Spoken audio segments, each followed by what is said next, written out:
বন্ধু বান্ধৱীসকল, এটা নিৰ্দেশ আহিছে, আপোনালোকক মই এইটো জনাবলৈ গৈ আছোঁ। 2005 চনৰ 1 ফেব্ৰুৱাৰীৰ পূৰ্বে নিযুক্তি পোৱা কৰ্মচাৰীসকলৰ 7 আগষ্টৰ পূৰ্বে সম্পূৰ্ণ তথ্য দিবলৈ বিভাগসমূহক নিৰ্দেশ বিত্ত বিভাগৰ। বিত্ত বিভাগে 7 আগষ্টৰ আগতে 7 আগষ্ট গুচি গৈছে, তাৰ আগতে 11টা বিভাগত মানে নথিপত্ৰসমূহ জমা দিয়া নাই। তেওঁলোকে কৈছে যে এই 11টা বিভাগৰ নথিপত্ৰসমূহ আমি পোৱা নাই, সেইকাৰণে OPS অৰ্থাৎ পুৰণি পেঞ্চন দিব পৰা নাই। কিন্তু বাকীবিলাকৰ পাইছে। আমি দুবাৰ দিলোঁ। আমি শিক্ষকবিলাকে, যিবিলাক শিক্ষক আছিলোঁ, ৰিটায়াৰ্ড নোহোৱা শিক্ষকসকলে আমি দুবাৰ নথিপত্ৰসমূহ জমা দিছোঁ। কিন্তু কিছুবিলাক বিভাগৰ নথিপত্ৰ পোৱা নাই বুলি বিত্ত বিভাগে কৈছে, আৰু কৈছে যে 7 আগষ্টৰ আগতে জমা দিব লাগিব। এতিয়া তেওঁলোকে কি কৰিল, এতিয়া জমা দিলে না নাই? ইয়াৰ ভিতৰত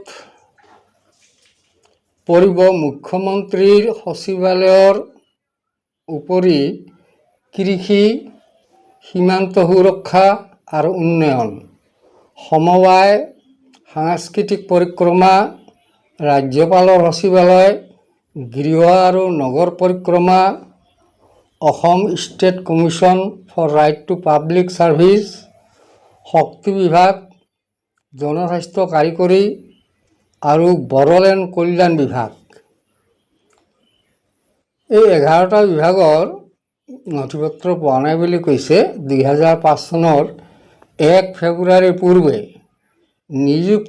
নিযুক্তি লাভ কৰাৰ পিছতো একাংশ কৰ্মচাৰী প্ৰয়োজনীয় তথ্য পাতি বিত্ত বিভাগৰ ওচৰত দাখিল কৰা নাছিল।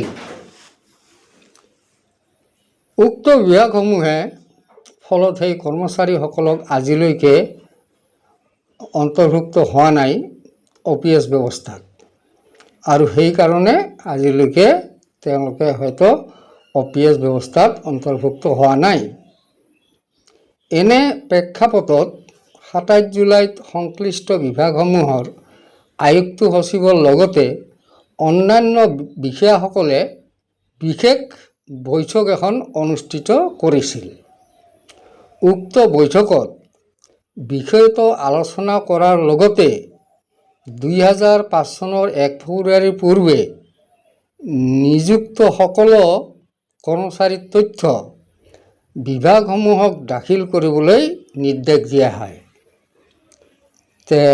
এইখিনি আমাৰ 27 জুলাইত যিখন বৈঠক হৈছিল, সেই বৈঠক মৰ্মে এই 11টা বিভাগৰ তথ্য পাতি বিত্ত বিভাগক জমা দিয়াৰ কাৰণে এটা সিদ্ধান্ত লৈছিল, আৰু সেই হিচাপে হয়তো এই বিভাগসমূহক চিঠি পঠিয়াইছে।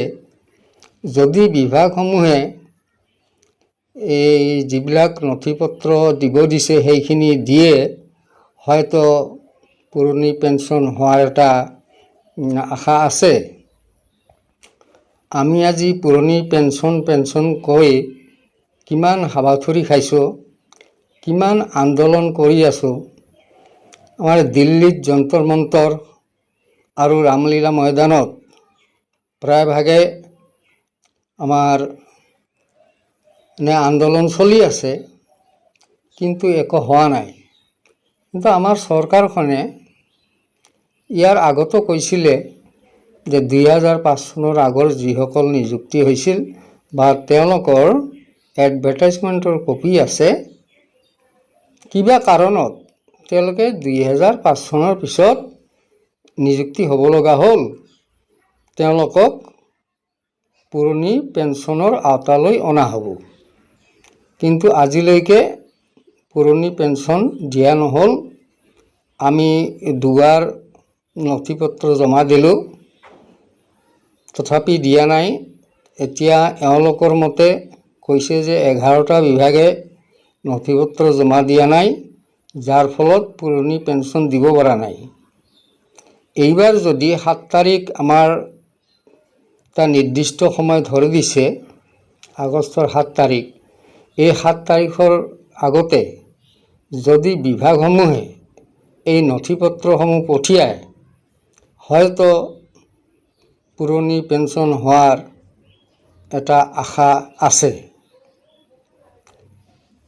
গতিকে আশা ৰাখিলোঁ আৰু আমাৰ সকলো কৰ্মচাৰীয়ে পুৰণি পেঞ্চন পাওক, এইটো কামনা কৰিলোঁ যে সকলোৱে যেন পুৰণি পেঞ্চন পায়। কাৰণ নতুন পেঞ্চনত আপোনালোকে জানে, যিসকলে অৱসৰ লৈছে তেওঁলোকে বুজি পাইছে যে 11,1200, 1,444 টকা, তাৰপিছত 2,000 টকা এনেকৈ মাহে পালে এই বৃদ্ধ বয়সত ঔষধৰ টকাখিনিয়ে নহয়।